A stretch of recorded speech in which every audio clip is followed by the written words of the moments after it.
तर तो एक गावामध्ये आम्ही राहत होता. त्याचं नाव होतं रघु. लोकांचे केस त्यांची मालिश दाढी करणं हे रघुचं काम होतं. रघु गावकडे उद्याच रघु आला. रघु केस कापून मालिश करून घ्या.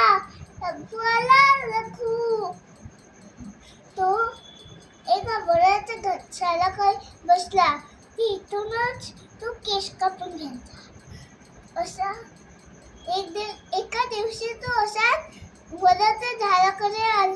एक माणूस आला आणि तो म्हणाला, अरे ए रघु, तो इथे काय करतोस? हे सरपंच जा घरी चालले ते. अरे बापरे, आता सांगितलं.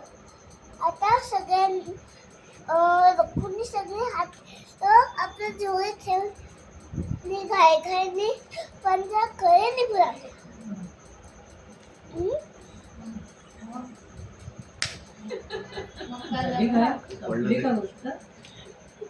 पुढे काय झालं?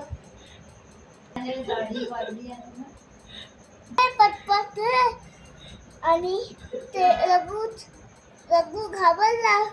परत त्यांनी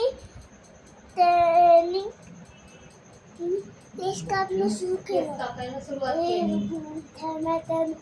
केस कापताना कधी करताना विषयाला लागला पाहिजे. ठीक आहे, जर ठकला लागला नाही बरं का?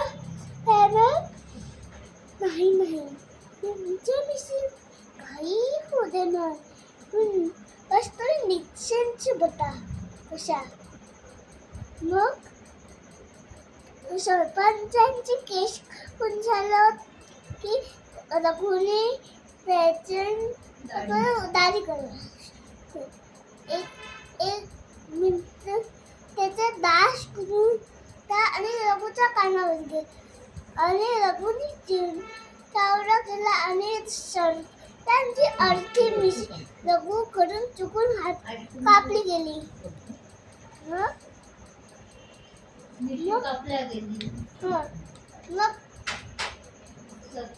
आता ते म्हणाले, ए रघु, अरे काय केलास? हे सांगितलं होतं ना मिशी पक्का नाही लावायचा. तू तर माझी मिशी आता ये. हे नाही चुकून नष्ट झालं. मुद्दामून नाही केली. मी मिशी नाही कापली. मग अरे मुद्दामून केलं की चुकून झालं. काय फरक पडतो रे. ये सगळे रघुची ते धोडी ठेवली. सरपंच घरून पळू लागला. सरपंच त्याच्या मागे पळू लागले. धावता रघु एक दिगरा पायावर खेचला. तरी सगळी हातात जमीन पडली. दगडाला फुटलेला एक आरसा होता. तो पण रघुच्या हातातून चुकून फुटला. पण सगळी हातात ठेवली आणि पळू लागली. सरपंच मागे पळू लागले. मग धावता तो जंगलाच्या दिशेने गेला. मग इथल्या एक झाड वरून बसलून गेला आणि मग सरपंच यायला चालला. रे दिल्या, ते गेला, ते लपलास तर बघितलं होतं. रे कुठे गेली? तुला खूप तीन जाशील कुठे लागा लागली आणि निघून. मग इथे रात्र झाली. मग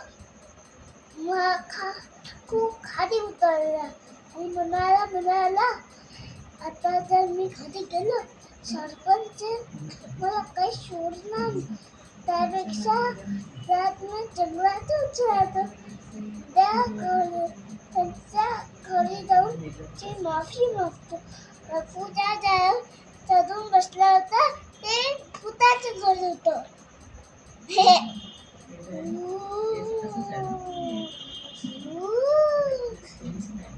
तेव्हा ते भूत अतिशय झोपलं होतं.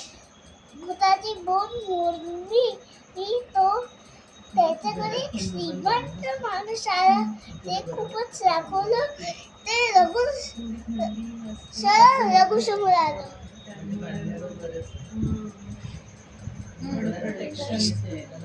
त्या खोल्या आताशाही मला लागले.